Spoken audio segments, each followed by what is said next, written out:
tumbling through 1,000 centuries. You don't know where you land. It's so dark in mythology. Treasures of history to be found. Hear the legends of time. All the handiworks remain. Only dream away. Orion, Orion,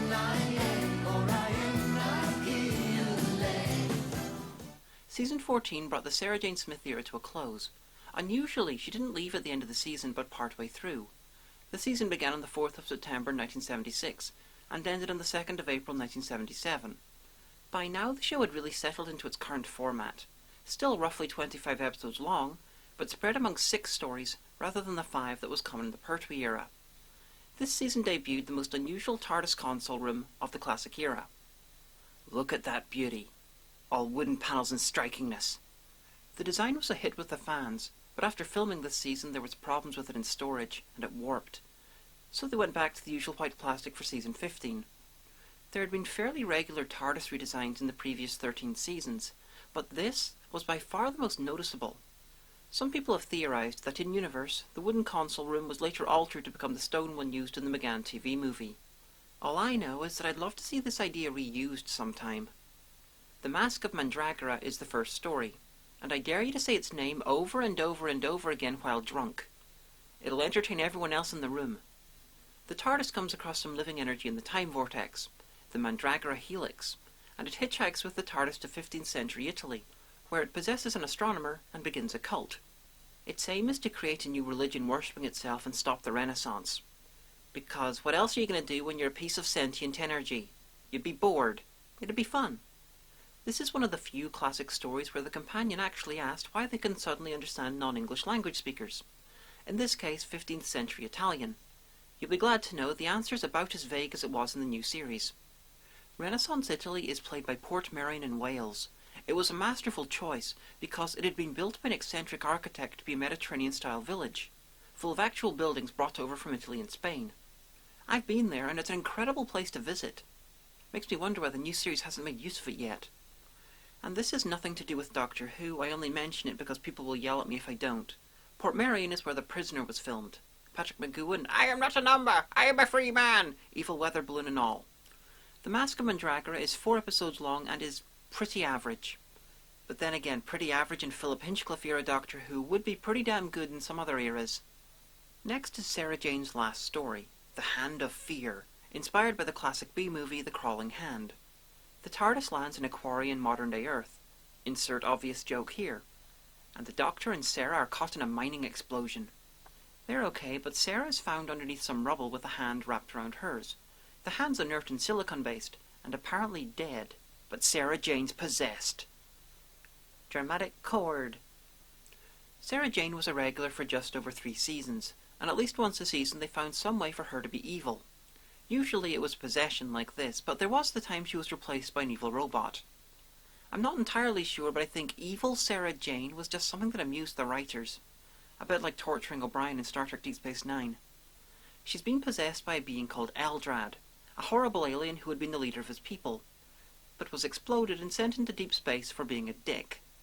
You might think they were doing some overkill, but the fact that millions of years later he manages to possess Sarah, and manages to create a new body for himself thanks to radiation, indicates that maybe just maybe they weren't. Anyway, he returns home to find out that all of his people committed suicide once he'd gone. Just in case, he managed to return and try to take over again. Thorough motherfuckers. I love The Hand of Fear. Literally my only complaints are Sarah Jane's costume, which even Liz Sladen insulted until the day she died, and the final reveal of Eldrad's true form. It's just so fucking generic, as rock people designs go. At the very end of the story, the Doctor receives a message from the Time Lords that he needs to return home, and humans are not allowed to set foot in Gallifrey, so Sarah Jane needs to leave him. Very sad, yes, but the Time Lords from the War Games didn't need to ask the Doctor to come home. Once they were in the position to send him a message, they were in the position to do far more than that. Also, no humans on Gallifrey? Did Jamie and Zoe annoy the Time Lords so much that their whole species was banned? Jesus. So Sarah Jane's gone, ready to reappear more than any other companion, and to star in 2 spin-off shows, one of whom is really fucking good. The Doctor heads off without a companion and we're into the Deadly Assassin. Nowadays this story fights with the Caves of Androzani as the best story of the classic show. But when it first aired, this was hated. It made the Time Lords a squabbly joke of a species. The title was ridiculous, and the story was clearly ripped off from the Manchurian Candidate of all things. Now I'm somewhere in the middle of these 2 opinions. It's a fine story, although it did rip off the Manchurian Candidate, and the title is stupid. As for the Time Lords, I cannot agree with the problems people had. The Time Lords' journey to becoming a joke started almost as soon as the War Games aired, and this was simply the next logical step. So what's going on? Well, the Lord President of Gallifrey has been assassinated. The Time Lord media are being shitty. There's the Time Lord CIA, the Celestial Intervention Agency, doing random crap. And Chancellor Goth, who might be Time Lord 1 from the War Games, is working for the Master. Yes, we finally have the Master again.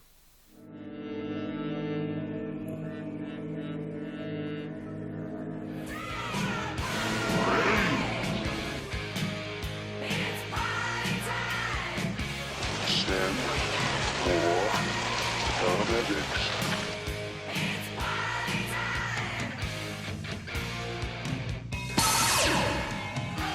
Why have you brought me here? He suffered a botched regeneration and now looks like one of the blind dead, only with eyes. They're unclear as to whether this is technically the same incarnation as the Delgado one. Anyway, the Doctor and Goth fight inside the Matrix, which is nearly the exact same as the Matrix in the film series, minus the budget and bullet time. This is an odd story and it's 4 parts long. So, about the companion thing. The Doctor has no companion in this story because Tom Baker was well into his alcohol-powered egomania and decided that the Doctor didn't need one, because they took some of his limelight. So this story was partially an experiment to see if he was right. When it was explained that part of the reason for the companion was for the Doctor to have someone to talk to, Tom decided that his next companion should be a talking cabbage. He was not joking, but he might have been drunk when he decided that. It's not a talking cabbage, but the 6th Doctor did end up with a talking penguin for a companion for a while. Not in the TV show, in the books, and the audios. Anyway, the experiment was deemed a failure and he'd have companion again from the next story, The Face of Evil. So do you remember back in Season 12, Story 1, when I mentioned that the Doctor had run off-screen and fucked with the computer? Well, they're going to deal with that now. The TARDIS arrives on a mysterious planet, and when the Doctor explores, he discovers that one of the mountains has his face. Most people would be confused by that. The 4th Doctor is not most people. A survey ship landed on this planet centuries ago, and its computer had been damaged, so the Doctor, just after regenerating, had tried to repair it, leaving the computer with a split personality, and quite mad. The Doctor then returned home to Unit for Robot, and promptly forgot about what he did. The computer, being insane, separated the crew of the ship into 2 groups, and added artificial pressures to each, to see what would happen over the centuries. It turned the survey team into the primitive Sevateem tribe, and the technical guys into the Tesh, who mostly dressed like this for some reason. This story introduces Leela, one of the Sevateem, famous for many reasons, partly to do with her costume, but also because she's the only companion who's even more likely to stab you than Jamie. You seem unhurt. There's no virtue in dying, Leela. That rather depends on what you do to avoid it. Leela, put the knife away. I'm sure he's a reasonable man. I love Leela. She's ignorant, blunt and uncultured, but keenly intelligent and always learning. Philip Hinchcliffe had the idea that the next companion should be an Eliza Doolittle figure that the Doctor could teach and make more cultured. But rather than do a straight Eliza Doolittle type, and have a Loudon and Couth Victorian, they went for Red Sonja, which I think you'll agree is a far better idea. This is another good story, good all round, but my favourite stuff deals with the computer's insanity. Seeing Tom Baker screaming with the voice of a small child is fucking brilliant. Who am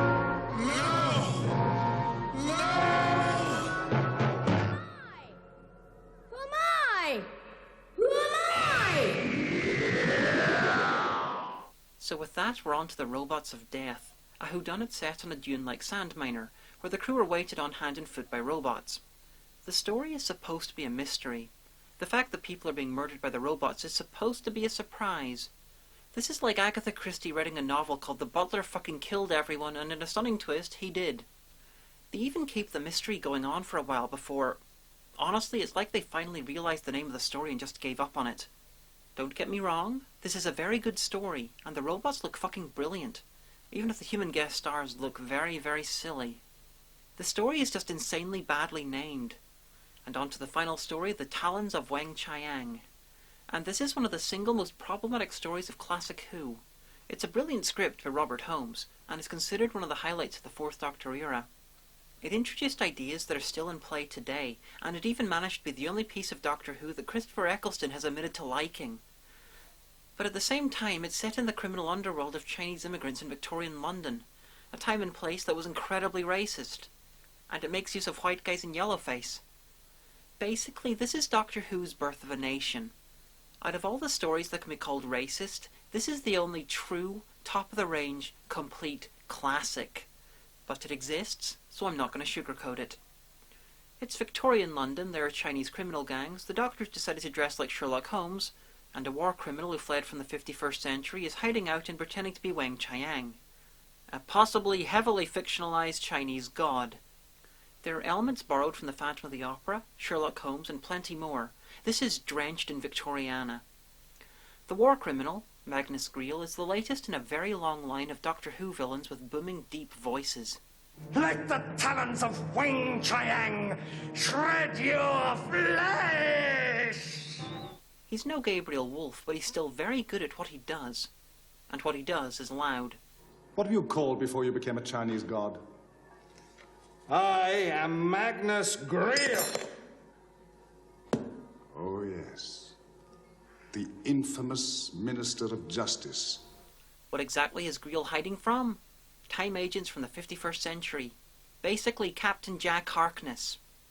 Moffat's weird interest in setting stories in the 51st century stems from this story. This also features a pig-brained evil cyborg called Mr. Sin, played by Deep Roy, who played the Oompa Loompas in Tim Burton's Willy Wonka, and a hilariously badly made giant rat.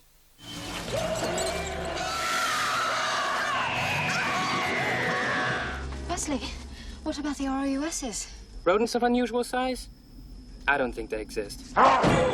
This story has its issues, and they are really fucking massive. But it's still a classic story. It features one of Robert Holmes' best double acts in Jago and Lightfoot, who were going to get their own TV spin-off, and eventually got their own audio show. Talons is a great work, but you can't ignore its problems, as much as some people try to. It's racist, and a horrible blot on Robert Holmes' Doctor Who writing career. Even more than the really fucking terrible space pirates. So that's that for season 14. Again, it's mostly really good. Again, it's more good and average than good and bad, but you might want to avoid Talons for obvious reasons. Anyway, see you next time for my favourite Tom Baker story, The Return of the Centaurans, and the first look at the TARDIS swimming pool.